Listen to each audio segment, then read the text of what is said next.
এই জন্য এক বাদশার কথা মনে উঠলো, ইয়াজিদ বিন মুহাল্লাব ইসলামী জগতের বিরাট বড় প্রতাপশালী বাদশাহ ছিলেন। মালিক ইবনে দিনার রহমতুল্লাহ আলাইহি জামানায় ছিলেন। তো একদিন বাহির হইতেছিলেন, ঘরের থেকে বাহির হইতেছিলেন। আর রাজা বাদশারা যখন বাহির হয় তখন তো দুনিয়া দেখতেই থাকে ওনারা কিভাবে বাহির হয়। একা একই বাহির তো হয় না, সামনে পিছিয়ে ডাইনে বামে লোকজন থাকে। তো মালিক ইবনে দিনার উঁচু জায়গার থেকে দাঁড়ায় দাঁড়ায় দেখতেছিলেন। যখন বাদশার চোখে চোখ পড়ছে তো উনি একটু বেকা চোখে দেখছেন। বেকা চোখ, বেকা চোখ বুঝেন? একটু ক্রিটিসাইজ মূলক ভঙ্গিতে দেখছেন। তো বাদশাহ ডাইকা পাঠাইছে, এদিকে আয়, তুমি কি আমাকে চিনো না? তো বলছে, আমি তোমার চেয়ে তোমাকে ভালো চিনি। তো বাদশাহ কাইপা উঠছে। বাদশাহ বাদশাহ ছিল, প্রতাপশালী ছিল, কিন্তু বেয়াদব ছিল না, আদবওয়ালা ছিল। আলেম ওয়ালামা আল্লাহওয়ালাদেরকে আদব করতেন, আদবওয়ালা ছিলেন। বলছে, কি করে হইতে পারে আমার চেয়ে তুমি আমাকে ভালো ছিল? তো বলছে, শোনো, আমা কানা আউয়ালুকা নুতফা, তোমার শুরুটা কি একটা দুর্গন্ধময় বিদগুটে পানি ছিল না? বলছে, বালা, এটাই তো বিদগুটে দুর্গন্ধময় পানি, বীর্য থেকেই তো আমার তৈরি, এটা সত্য বলছো তুমি? বলে, আখেরুকা জিফা, তুমি মারা যাওয়ার পরে কি ফুলবে না, ফাটবে না? বলছে, অবশ্যই ফুলবেও, ফাটবেও, দুর্গন্ধ হবে। বলছে, অবাইনাহুমা তাহমিলু কাযিরা, মধ্যখানে তুমি একটা পেশাব পায়খানার টুকরি। আর কি টুকরি চিনেন? হ্যাঁ, আরে টুকরি চিনেন? কি বলে আপনাদের এখানে? বড়টা বড়টা, ওরা ওরা ওরা। এটার ভিতরে কি? এটার ভিতরে কি? পেশাব আর পায়খানা। আর কি মধ্যখানে একটা, এটা পেশাব পায়খানার তুমি একটা পাত্র। আর কি? বাদশাহ চিল্লান দিয়া বলতেছে, আরাফতানি হাক্কা, তুই আমাকে চিনছ? চামচ গুলো একটু আমাকে চিনে নাই, চামচ গুলো একটু চিনে নাই, যেটি আমার চতুর্দিকে করে চামচ, সেটি একটাও চিনে নাই। তুমি আমাকে চিনছ। বাস্তবিক এটাই সত্য। চলে যেতে হবে, বিদায় আসেন, প্রস্তুতি নেই। সময় বড় দামি, যদিও যাই ঝামেলা অনেক, সময় যদিও শর্ট কিন্তু দামি। এই জন্য আল্লাহ বাধ্য করতে চান না, আল্লাহ বুঝাইতে চান যে প্রস্তুতি নেওয়া যাবে। শোনায় দিছেন, দেখায় দিছি, একটা না দুটা না হাজারো দেখানো যাবে, শ্রেণী ব্যাধ হিসাবে দেখানো যাবে। আপনি কি ভাবেন? প্রস্তুতি নিছিল আব্দুর রহমান ইবনে আউফ। আপনার আমি কয় টাকার মালিক, কয় টাকার মালিক? ডলার উঁচা দেখি আপনি অনেক দামি। ও মেরে দোস্ত, কয় টাকার? আব্দুর রহমান ইবনে আউফ আশারায়ে মুবাশশারার একজন। যখন দুনিয়ার থেকে বিদায় নেয় তখন ক্যাশ টাকা ছিল 48-47 লক্ষ কোটি টাকা। সোনা রূপার টাকা ছিল 47 লক্ষ কোটি। জান জান ইতিহাস পড়ে দেখেন, 47 লক্ষ কোটি ছিল। কয়েক মিলিয়ন দাম বর্তমানে এক একটা ঘোড়ার, কয়েক মিলিয়ন দাম এক একটা ঘোড়ার। আপনার আমার টাকা না, দেড়হাম দাম, দেড়হাম। আরবি ঘোড়া, এরকম ঘোড়া ছিল 4000। বাকিগুলা বললাম না, প্রত্যেকটা বলা যায়। উনিও প্রস্তুতি নিছেন তো দুনিয়াতে থাকতেই আশারায়ে মুবাশশারার একজন, টপ 10-এর ভিতরে একজন। উনি টপ 10, 10 জনের ভিতরে একজন আব্দুর রহমান ইবনে আউফ রাদিয়াল্লাহু তাআলা, যার মৃত্যু সময় সম্পদের অর্থে বেশি সম্পদ। আপনাদের বাংলাদেশের ন্যাশনাল বাজেট হয়েছে এবার মাত্র 6 লক্ষ কোটি টাকা। বাঙ্গারিগুলা বাদ দিলাম, আব্দুর রহমান ইবনে আউফ রাদিয়াল্লাহু তাআলা বাঙ্গারিগুলা আছে, ওগুলো আমি বললাম না। 6 লক্ষ কোটি টাকা আমাদের ন্যাশনাল বাজেট হয়েছে। আব্দুর রহমান ইবনে আউফের রাদিয়াল্লাহু তাআলা আনহুর মৃত্যু লগ্নে ছেলে সন্তানের জন্য রাইখা গেছেন 47 লক্ষ কোটি টাকা। উনিও প্রস্তুতি নিয়ে আশারায়ে মুবাশশারা হয়েছেন। আপনি ভাববেন আমি টাকার বোঝায় আশারায়ে, আমি আমাকে করতে পারতেছি না। আমাদের কাছে তো কিছু হইলেই আমরা বলি মরার সময় নাই, আমি সময় দিব তো কোত্থেকে দিব না? হ্যাঁ, না না, আসেন পায়ে পড়ি আপনাদের। চলে যেতে হবে, চলে যেতে হবে, বিদায় প্রস্তুতি নিয়ে যেতে হবে। নারীকে, পুরুষকে, যুবককে, বৃদ্ধকে যে প্রস্তুতি নিয়ে যাবে সে আল্লাহর কাছে আল্লাহর কাছে মূল্যায়িত হবে। কেমন মূল্যায়িত? আল্লাহ তাকে সালাম দিবে। আল্লাহ সালাম কওলাম মির রাব্বির রহিম। আল্লাহর সালাম সৃষ্টির সালামের মতো হবে না। আল্লাহ তো ওই কার্ড গলায় পড়ায় দিবে। কিছু কার্ড আছে, কিছু ক্ষেত্র আছে, কিছু জায়গা আছে, ওটা গলায় ঝুলাইয়া যাইতে হয়। ওই গলায় ঝুলাইয়া গেলেই মূল্য পায়, গলায় না ঝুলাইয়া গেলে মূল্য পায় না। তা আল্লাহ ওই সালামের কার্ড গলায় পড়ায় দিবে। যেইখানে যাবেন ওইখানেই সালাম পাইতে থাকবেন, দিতে থাকবে। সালামের মালা আল্লাহ পড়ায় দিবে। ওই প্রস্তুতি নেওয়ার জন্য, সহজভাবে প্রস্তুতি নেওয়ার জন্য, যাতে সহজে নিতে পারি, এটার জন্যই আল্লাহ মুহাম্মদুর রাসূলুল্লাহ সাল্লাল্লাহু আলাইহি ওয়াসাল্লামকে প্রেরণ করছেন।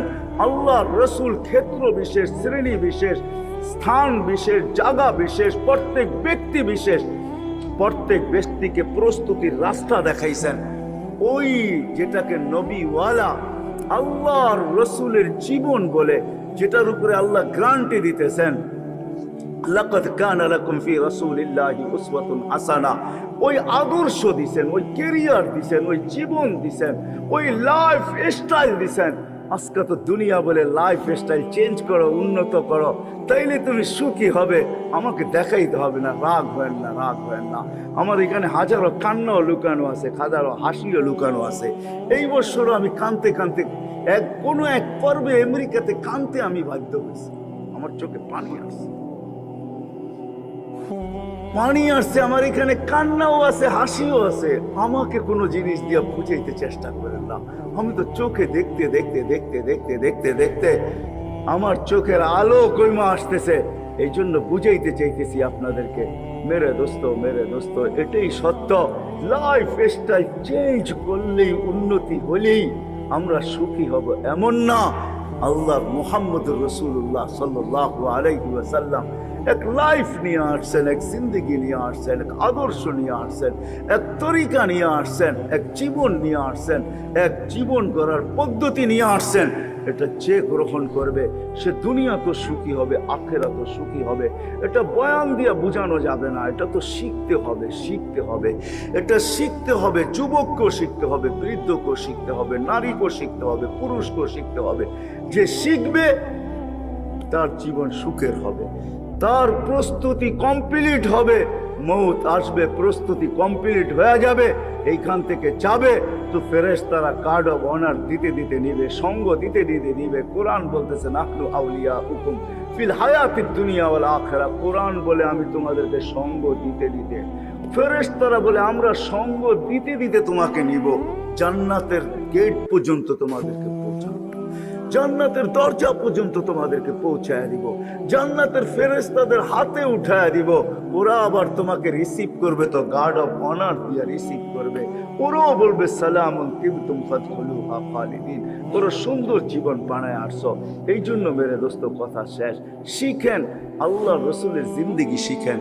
বাংলাদেশের জন্য সহজ এটা, দুনিয়ার আদার কোনো দেশের জন্য এত সহজ না। মক্কা, মদিনা, বাইতুল মুকাদ্দাস ভিন্ন কথা। এই তিন ক্ষেত্র ছাড়া দুনিয়ার কোনো জায়গায় এতটুকু সহজ নাই, এতটুকু সহজ না, এতটুকু আসান না।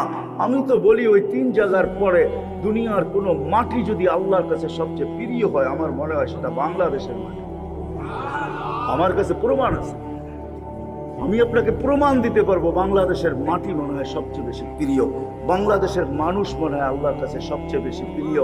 নাইলে আল্লাহ রসুল এই উক্তি কেন করবেন যে বাংলাদেশের মানুষ সরল সহজ, বাংলাদেশের মানুষ সাদা সিধা? তাইলে বাংলাদেশের এই অবস্থা কেন হবে?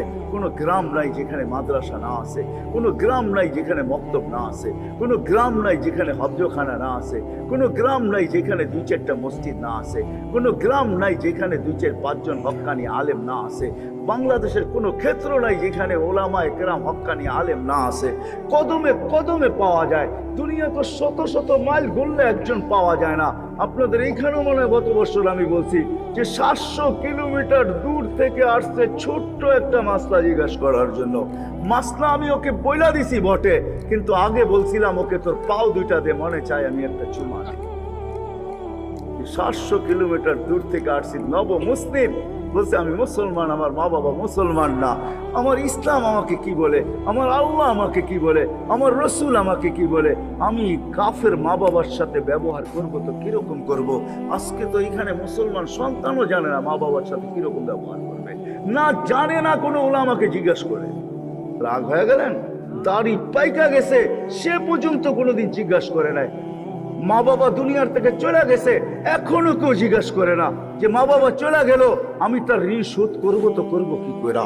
আপনি গেছেন, বিদ্যা দিয়া গেছেন, শিক্ষা দিয়া গেছেন, মা বাবার ঋণ শোধ করতে পারো নাই, দুনিয়ায় থাকতে তুমি মূল্যায়ন করো নাই, কদর করো নাই, দাম দাও নাই, দুনিয়ার থেকে চলে গেছে। এখন তোমার দিলে বড় ব্যথা হয়, হয় মা বাবা চলে গেছে, আমি আর মূল্যায়ন করব তো করব কি করে, দাম দিব তো দিব কি করে, ঋণ শোধ করব তো করব কি করে। কসম খোদার, আল্লাহ রসুল শিখায়া গেছে এই কাজ কর, মা বাবার ঋণ শোধ হয়ে যাবে। ওলামাদেরকে জিজ্ঞাসা করেন, আল্লাহ রসুল বলে দিয়া গেছেন। আমরা তো কোনোদিন জিজ্ঞাসাও করি নাই, শিখিও নাই, না এখন না তখন, নব মুসলিম। আর এইখানে কদমে কদমে ওলামা পাওয়া যায়। বিদায় আসেন, আজকে ওয়াদা করি, অঙ্গীকার করি, আমরা ওলামাদের কাছে থেকে নবীর জিন্দিগি শিখব। আর নবীর জিন্দিগি অনুযায়ী একটা সুন্নত যদি আমার জিন্দিগিতে প্রতিফলিত হইল, আর এটা যদি গ্রহণযোগ্যতা পাইল আল্লাহর কাছে, কসম খোদার জীবন গড়া হয়ে যাবে। একটা সুন্নত যদি, কারণ আল্লাহ রসুলের সুন্নত আল্লাহর কাছে জিন্দিগির যেই কোনো একটা অংশ, ছোট থেকে ছোট অংশ, এটা পর্যন্ত ছোট থেকে ছোট জিনিস আল্লাহর কাছে বড় প্রিয়, বড় ওয়েট রাখে, ওয়েট বড় মূল্য রাখে, বড় দাম রাখে, বড় ওজন রাখে। কিরকম ওজন?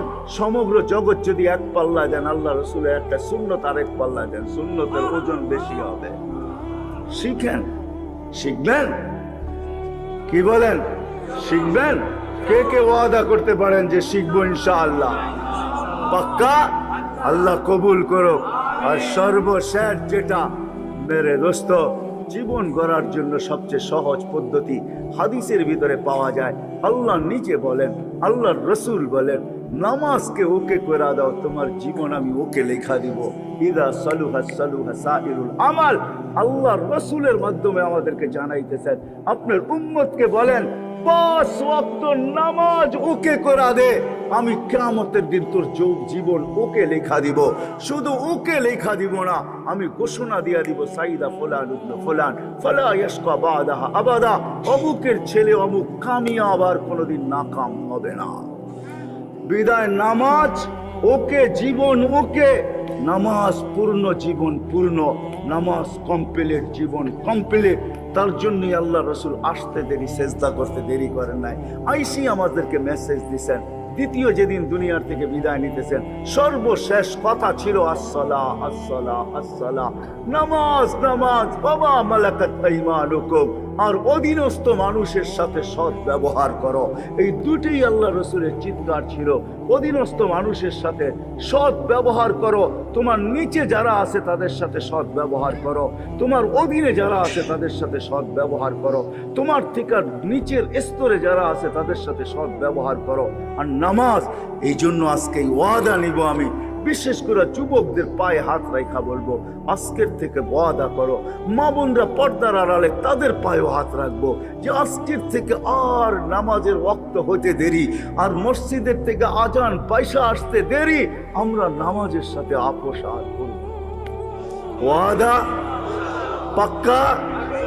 আল্লাহ আমাদের সবাইকে আমল করার তৌফিক দান করেন। কি উঠা চলে যাবেন? কে কে হাত উঠান তো? চলে যাবেন?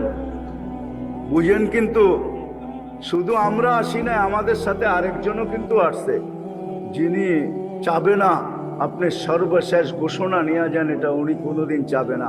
কেননা সর্বশেষ ঘোষণা হবে ইরজিউ মাগফুরান লাকুম কদ বুদ্দিলা সাইয়্যাতিকুম হাসানাত, যাও তোমাদের গুনাহ মাফ, গুনার জায়গা নেকি দ্বারা পরিপূর্ণ। এই জন্য সবাই কেউ উঠাউঠি করবো না, উঠবেন।